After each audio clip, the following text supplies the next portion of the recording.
Hello guys, मैं आज नाश्ता बनाने जा रही हूँ, जिसके लिए मैंने लिया है पालक साग, गाजर, मूली का बुरादा किया हुआ है, कद्दूकस किया हुआ है, गाजर,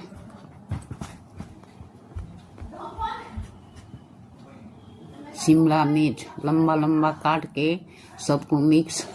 मिक्स करेंगे।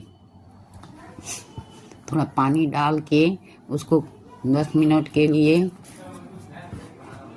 ढक के रख देना है, ताकि उसका सब पानी निकल जाए सब्जी का।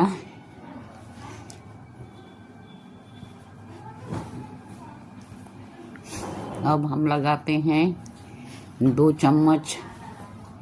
बेसन, आधा कप सूजी, आधा कप गेहूं का आटा, सबको मिक्स करना